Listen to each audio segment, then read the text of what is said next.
Number 5 presents The Delinquents.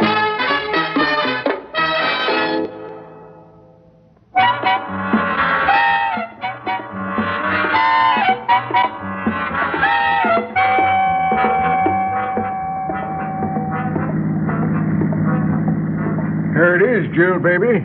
The motel. Oh, yes. The sign's changed, though.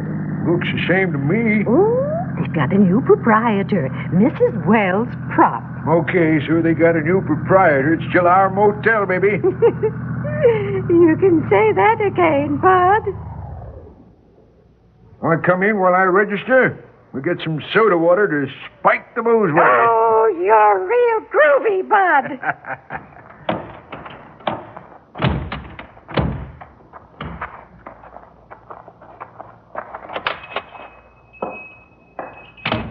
Hello, you Mrs. Wells? I am. We'd like to register. Yes, and we'll want some club soda and some chewing gum. Is that your car out there? Yep.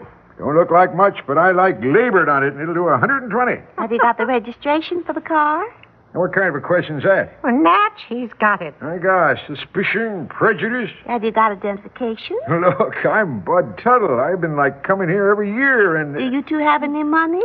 Say, what is this? Can you pay cash in advance?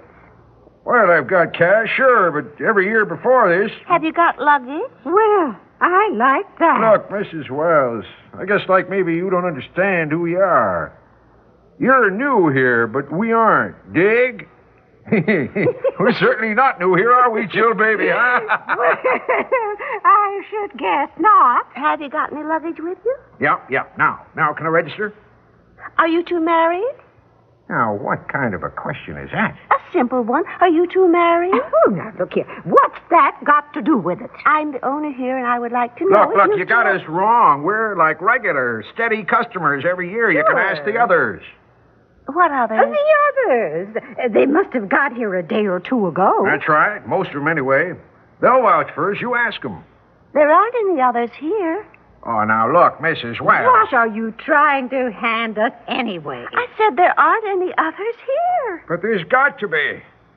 Look, we're a day late this year, That's right. Usually we're a day early. We're the eager beaver type. Yeah, that's right. Yeah. But this year we're a day late, so the others have got to be here. Well, they're not. Bud. Yes, baby? Bud, this is like crazy. Hey, wait a minute. I got it.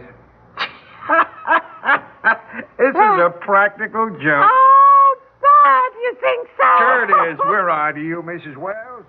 The others put you up to this, didn't they? They said when Bud and Jill come, you string them along. Am I right? I told you the others are not here. Oh, yes, they are. They come every year, same as we do. That's right. You know what it is? It's a tradition. That's right. That's right. I never thought of it that way. What we've got going here, we've got going, it's a tradition. Yeah, I just happened to think of it. All right, so every year we all come here, and this isn't the only motel the bunch uses, but still this is one of the motels they use, and... It's the one Bud and me use. That's right. Every time. That's right. And no questions asked before. No. So what I say, it's a practical joke, huh? It's not a practical joke. You mean to say the others didn't come here? I never said they didn't come here. I said they're not here now. Well, why not, for crying out loud? Because I wouldn't have them. But why not? Perhaps they didn't answer my question satisfactorily. Are you two married? Oh. I never said we were, and I never said we weren't. That is quite correct. Who said we wanted the same cabin? How do you know we weren't going to have separate cabins?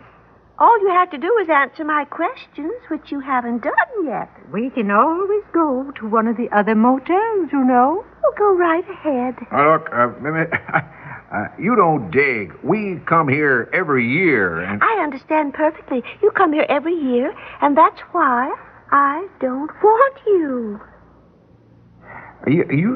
You're telling us you're not going to let us register? I am. You knew it all along, too, didn't you?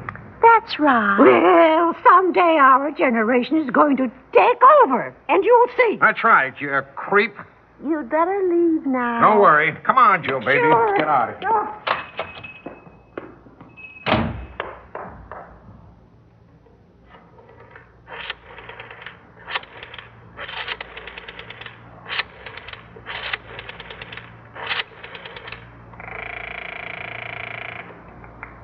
Hello? Sergeant Boyd? 2 more of them were just here. Yes, they're driving the usual souped-up model. They're headed south, toward the other motels. You won't be able to miss them. Good luck.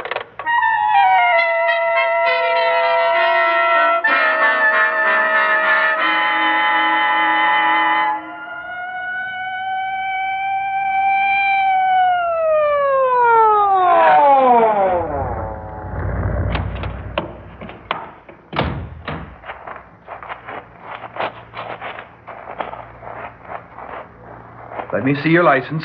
What is this? I wasn't speeding. I want to see your license. Everybody's against us. Wilbur Tuttle. Well, somebody named Wilbur Tuttle has a license to drive a car. Are you Wilbur Tuttle? You trying to say I'm not? What are you so touchy about? Well, why shouldn't he be? We weren't doing anybody any harm. We're just 2 innocent people looking for a motel. Are you married? Oh, for crying out loud. I don't see that that's any of your business. We're in love. You got a law against that? Besides, we want separate cabins. There's nothing wrong with that, is there? No. Fact is, at your age, it might be more comfortable. Now, what kind of a crack is that? Yes. What kind of a crack is that? We're not so young, officer. Oh, I wasn't thinking of how young you are. Well, what were you thinking of then? I was thinking of how old you are. What? That's crazy. I don't think so. 2 people in their 60s like you. Oh, listen to him, Bud. That's a hot one. Say, what are you doing in this town anyway? Well, I guess we've got a right to be in this town. We're American citizens, aren't we? I suppose so. Now, tell me, what are you doing in this town? We come here every year. With friends, right? That's right. You can check our friends if you want to. Yeah, some of them must be in motels right along the road here. I don't think so. Your friends are all in jail. Well, now, that can't be true. Oh, it is. But now look, we all come here every year, the others and us. That's right. We'll vouch for them. And nothing like this ever happened before. The town's been glad to have us. That's right. We gave this town a lot of, publicity, Sure. and now you throw the others in jail. Sure, and then you stop us along the road here. I guess we have our rights, and why should a policeman stop us? You're here for the annual frolic, right? That's right. Yes, and what's wrong with that? Maybe nothing. All I know is what my orders are. My orders are to pick up anybody who's here for the annual frolic. You can't do that. The annual frolic takes place every year. Sure, and the 7-year locusts come out every 7 years. But I'm picking you up now, and I'm booking you, and I'm tossing you in jail with the others.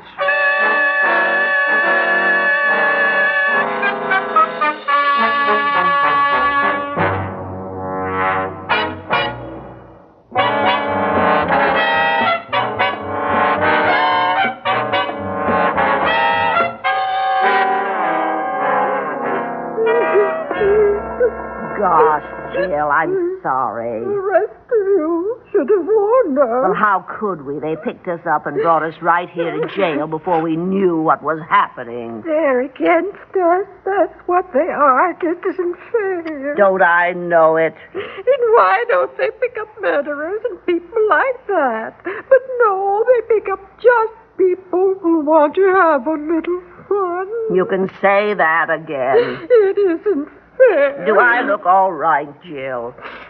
Why? Well, my trial's in an hour. No.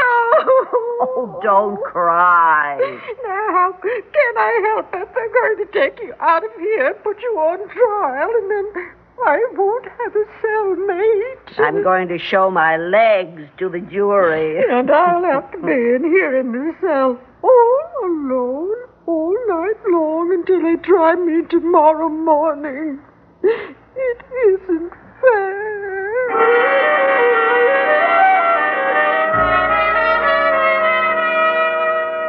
Hey, Hank. What is it, Bud? You know what I'm going to do? I'm going to complain about the food in this place. Yeah, it's rotten. They're going to arrest law-abiding citizens. They ought to feed them good food. Bud, Why? we're entitled to a lawyer. I'm going to conduct my own defense. Me too. I'll tell them a thing or two. I'm going to cross-examine the guy who arrested me. I'm going to tell them about the food in this place. I go on trial in 15 minutes. And after you're out of here, I'm going to take some notes. I'm going to prepare my defense. You got a pencil, Hank? No. Oh, well, all right. They won't give me a pencil. How they expect me to defend myself?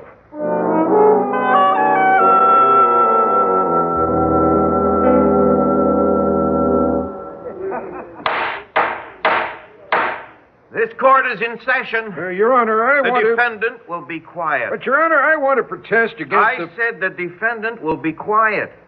You'll have ample opportunity to make any protest you want later on. Your name is Wilbur Tuttle? Yes, but everybody calls me Bud. Well, then I'll call you Bud.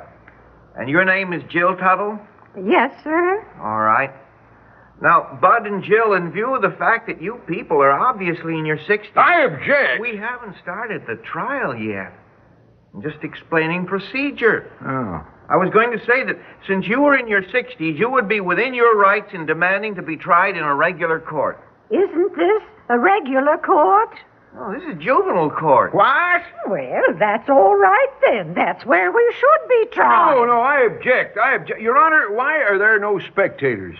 Well, we don't ordinarily allow spectators in juvenile court. I demand to be tried in a court where they have an audience. I want the television cameras there, too. I was about to explain to you that if you were tried in the ordinary criminal court, the spectators would be citizens of this town. You want the citizens of this town to be present at your trial? I want to be sure that the whole world hears what I have to say. But the citizens of this town were talking about lynching you. Oh. The citizens of this town don't think of you as youthful offenders. They think of you as just plain offenders. We are youthful offenders. We've been youthful offenders for 45 years. Well, Mr. Tuttle? Well, if the audience is going to be prejudiced... I thought you'd decide juvenile court was better. Now, you have a right to an attorney. I'm going to be my own lawyer. Yes, and he's going to be mine, too. Bud is just as smart as any old lawyer. And when he gets his chance in life... All believe right. me, Now, we're very informal here in juvenile court. There's no need of a prosecuting attorney. I'll question the witnesses. And so will I. All right, let's begin. The first witness is Mrs. Wells. Mrs. Wells, do you swear to tell the truth, the whole truth, and nothing but the truth, so help you God? I do. You recognize the defendants? Yes. They're the two people who came to my motel 2 days ago and wanted to register. Well, did you have some conversation with them? Yes. What did they tell you? Mostly they told me over and over again that they came here every year. Did they say why? Not in so many words, but they said that they were there for the same reason as the others. The others? Yes, the ones who came the day before and told me that they were here for the annual frolic. Oh, that's all, Mrs. Wells. Mr. Tuttle, do you want to question this witness? Huh? I said, do you want to question this witness? Well, I don't know. Yes. Mrs. Wells, you're prejudiced, aren't you? Prejudiced against what? Just prejudiced. You heard me. You're prejudiced. I don't know how to answer that. You're prejudiced against us. Oh. Yes, of course I am. Uh-huh. Do you have any other questions, Mr. Tuttle? No, I just want to go on record.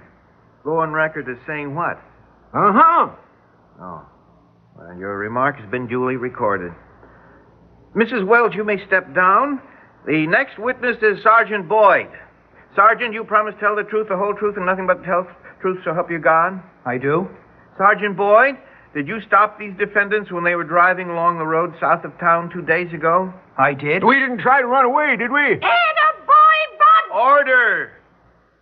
Now, Sergeant, did these people say anything to you about the annual frolic? They did. They said they were here for the annual frolic and that they had always come here for the annual frolic. Thank you, Sergeant. Your witness, Mr. Tuttle. Sergeant, you're prejudiced against young people, aren't you? No. You're prejudiced against anybody having a good time. No. You're prejudiced against us. Yes. Uh-huh. I assume you'd like that remark recorded, Mr. Tuttle. You can say that again. I assume you'd like that remark recorded, Mr. Tuttle. No, you think you're smart, don't you? You care to call any defense witnesses, Mr. Tuttle? Yes, I call Jill Tuttle. Attaboy, Jill Tuttle? You swear to tell the truth, the whole truth, and nothing but the truth to help you God? Now, the proper answer to that is not, you can say that again. But I do. Some people think other people have never been to the movies. I do. That's telling them, baby. How long we been coming to the annual frolic? Ever since it started? Now, let me see. That was back in the 60s, the time the town hall burned down. We didn't mean to burn it down.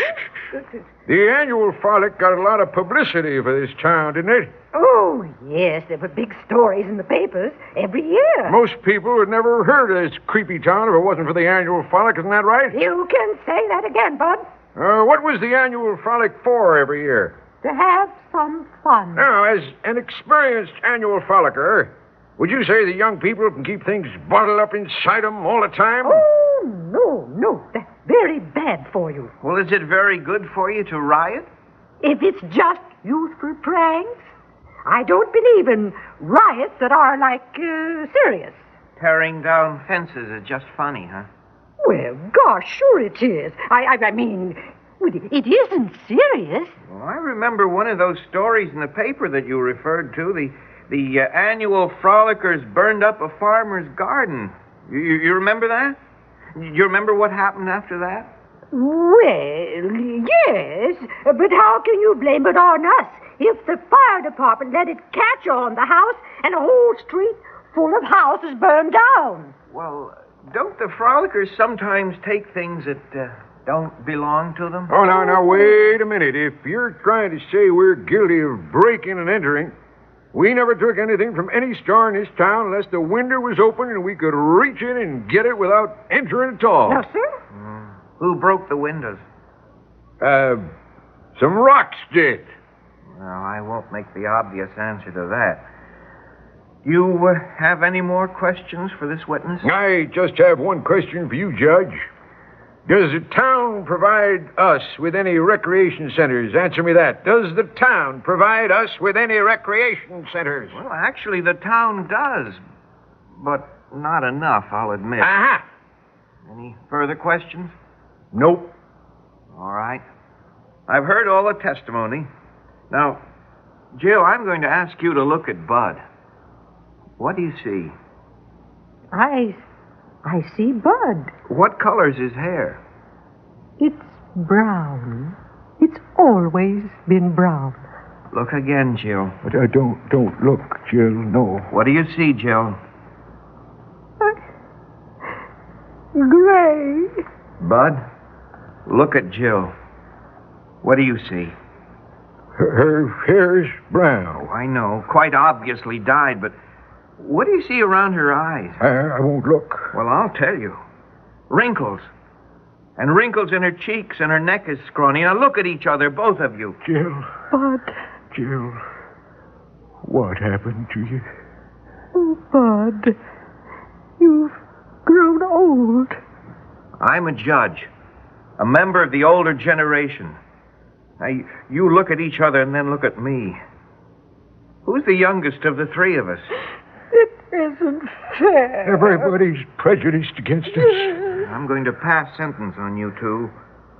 I sentence you both to 5 years in the reformatory. That's not fair. No. But I'll suspend sentence on these conditions. Bud will live in a furnished room at the south end of town, and he will conduct a paper route and keep his accounts straight.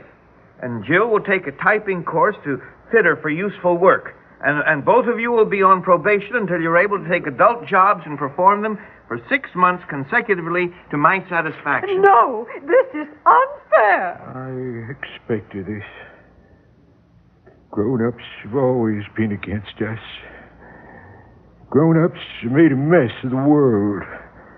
And it's people like Jill and me that are the hope for the future. Take them away. It's all prejudice. Grown-ups are Everybody's against us. unfair. Nobody understands us. Someday we'll show you. We'll show you all. There's no right to treat us like that. Next case.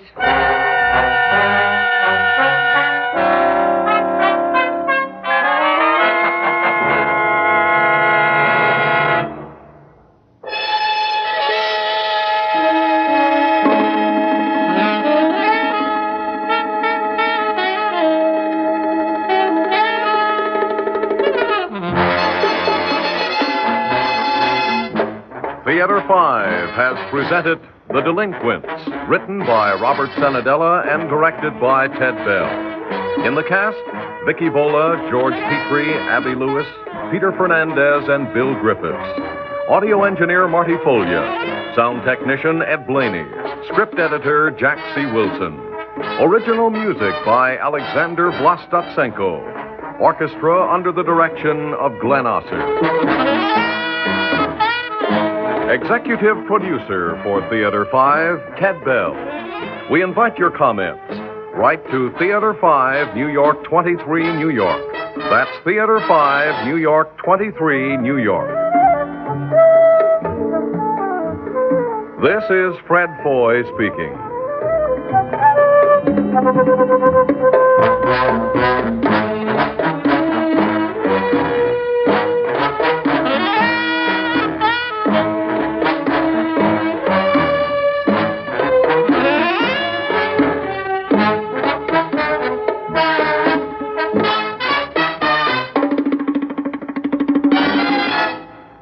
This has been an ABC Radio Network production.